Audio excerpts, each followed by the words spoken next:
Hey everyone, Captain Amazing here, and today I want to talk about these Lightspeed bundles, so let's jump into it.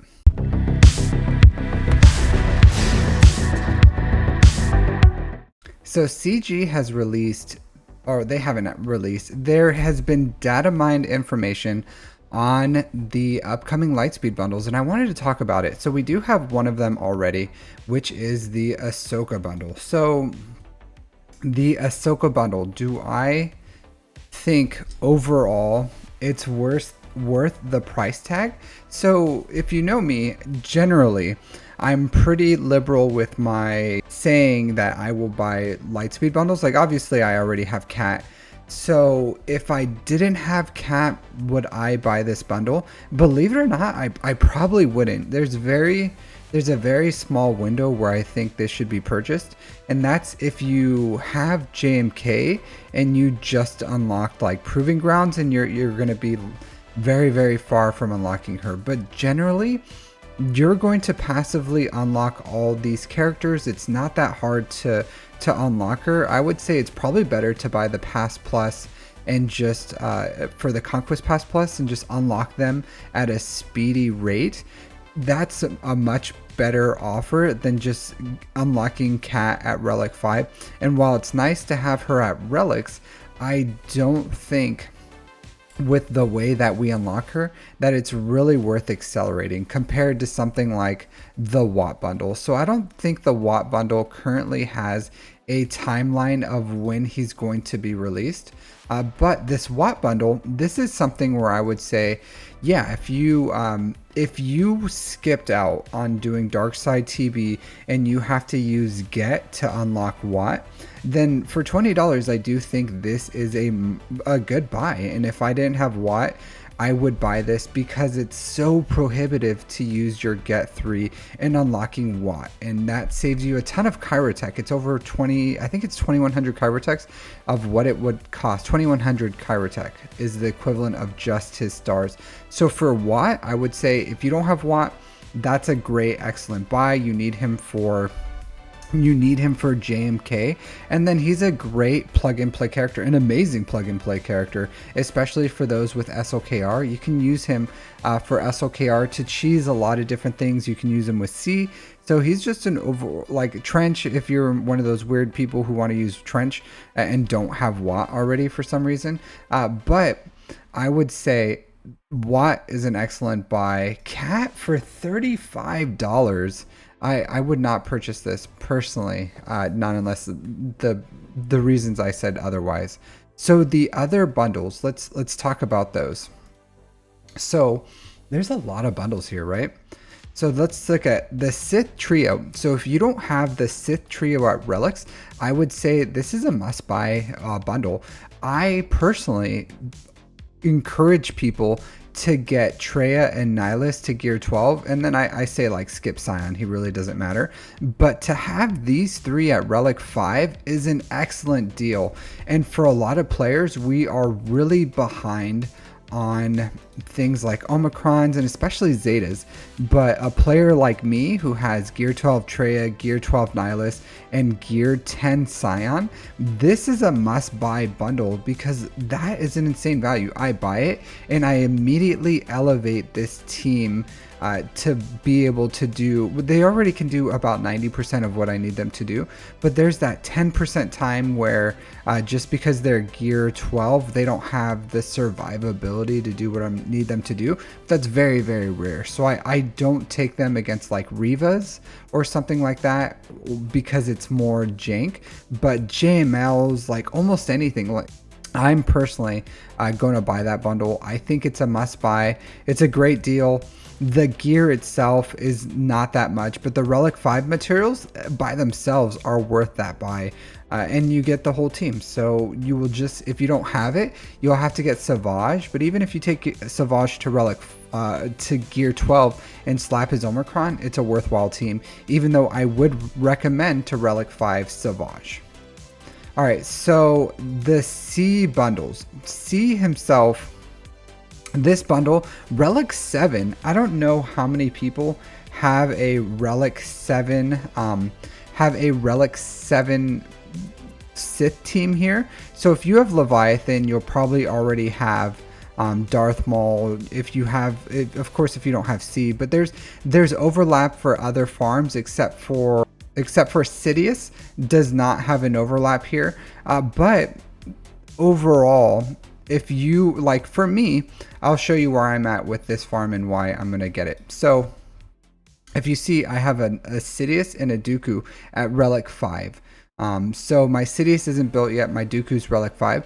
I do value, for me personally, I'll pay $25 to take these two to Relic 7. To me, that's not that big of a deal. I think it's a good buy, a good investment overall compared to what it could be if you had all of them, or if you need the majority of those. I think Relic 7 is extremely generous, even though it's only 5 characters. So if you wanted to, I think if you need any of these at Relic 7, I think it's a pretty good deal, because the Relic 7 materials over time, especially for those bronzium wiring and CCBs, that's an insane deal for me personally.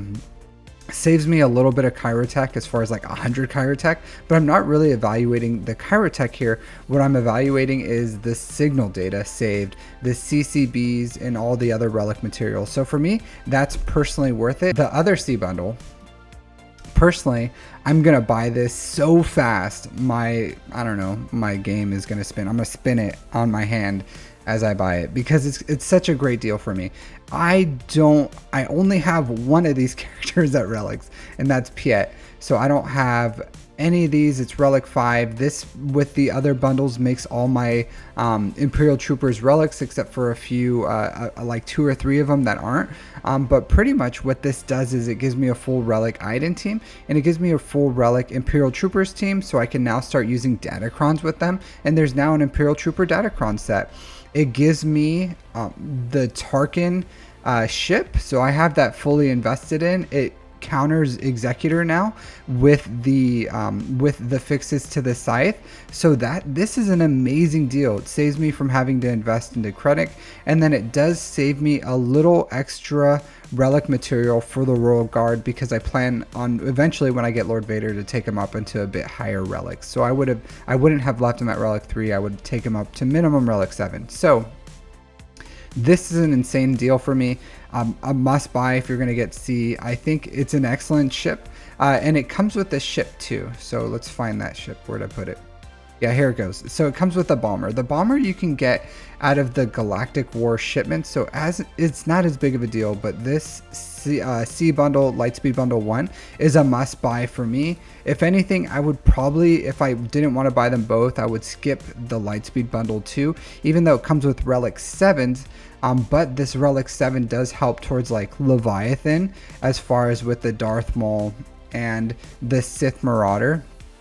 Of course, I think most people probably have a Relic 7 Darth Vader by now, if you don't. And then Relic 7 for Dooku's nice. It takes them one relic under what you need for Lord Vader. So, and that's going to be my farm here sooner or later. So overall, the bundles that I'm going to buy, I'm definitely going to buy both of the C ones. And let's talk about these Revan bundles now. So I think even though they're Relic 3, a lot of us probably have some of these characters at Relics already. If you were waiting for the Revan bundles, both of these are excellent bundles. This does help towards your Leviathan a little bit here with HK47. You do want your Basilisk Shan to be relic on both light and dark side Basilisk Shan, and Jolie's an excellent Jedi. He does kind of fall off on the end, but he does definitely have uses, and I think he's an excellent plug and play Jedi to most Jedi team that's not like Galactic Republic Jedi specifically. Believe it or not, I'm going to buy this bundle because I don't have Mission and Zalbar, and that's because I'm a CG shill and I can't help myself. It's so cheap for 2 relics, $5 a relic. I'm going to buy them. I'm never going to use them probably, but if they ever make a Datacron where these 2 are useful, or maybe I'll make like a Tarful team or something, whatever, it's extra GP, pretty cheap for me.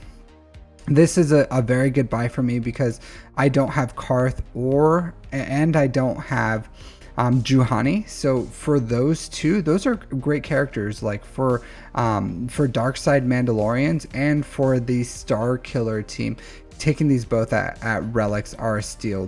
As far as like what you need for Darth Revan and Jedi Knight Revan, you can get these super cheap. You pretty much like gear 8, gear 9, and you can do the unlocks. The benefit here is having them at relics, and that's it. Because like bare minimum, you're gonna want these two at relics with Bastila Shan and Jolie, and then for these you're gonna want pretty much 4 of them at relics. So you're gonna want Karth, Juhani, Bastila Shan Fallen, and HK47 because he's a requirement, not because he's a good character, at relics. So it does save you in the long run.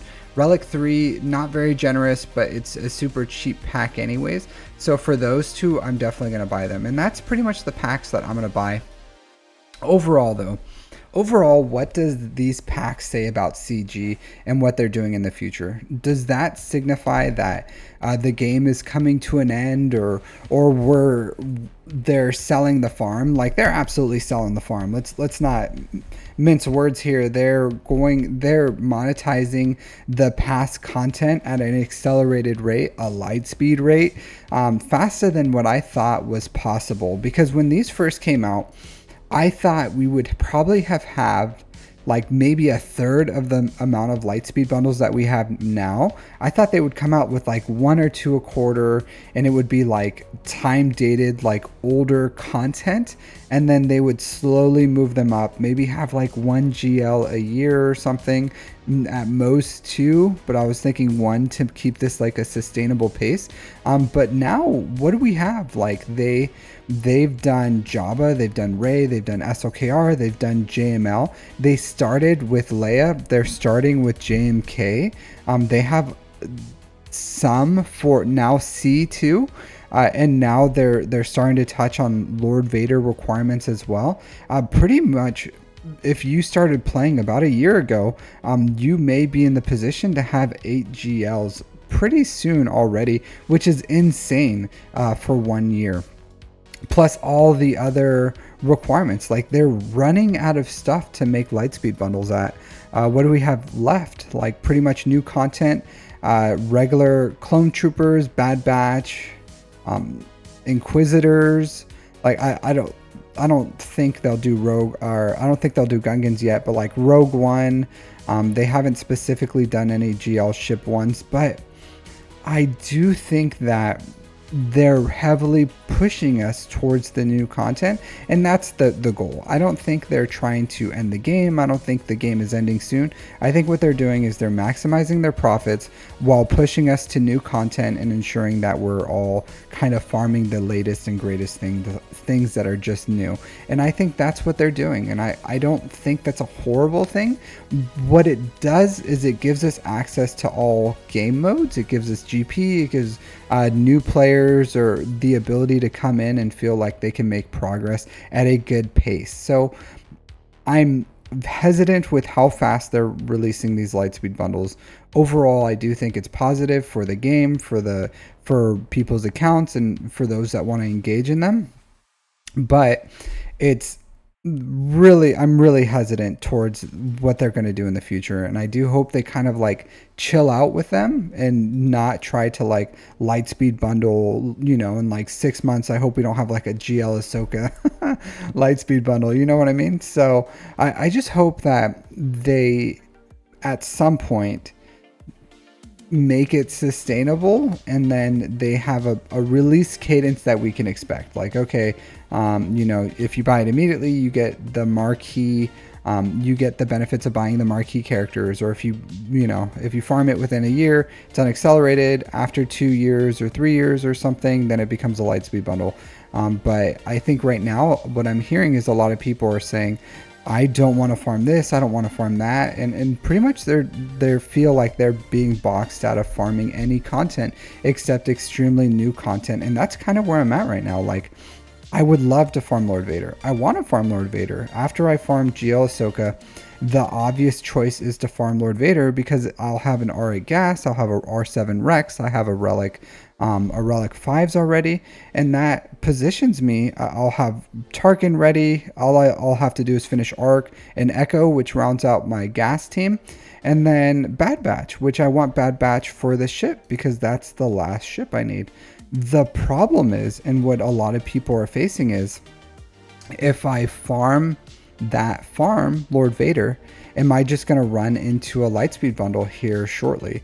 And I think I'll probably wait until after the Bad Batch event is done, and in probably like 2 months, 3 months, I'll give it some time and I'll finish some other farms. And if they don't have a bundle by then I'll probably farm the Bad Batch at that point so I can finish my Marauder, because the Marauder is an important counter to the Leviathan right now, which I have. I'll have the Executrix counter for the Executor. I can mirror with Profundity, but right now I've been having to use Profundity on Leviathan, and while I can full clear my opponents, usually it's messy and it's been costing me some battles. So I want to try to get this last ship, shore up the one hole in my account on ships, and then move forward from there. So I will say that I feel with you guys on feeling that you can't farm old content.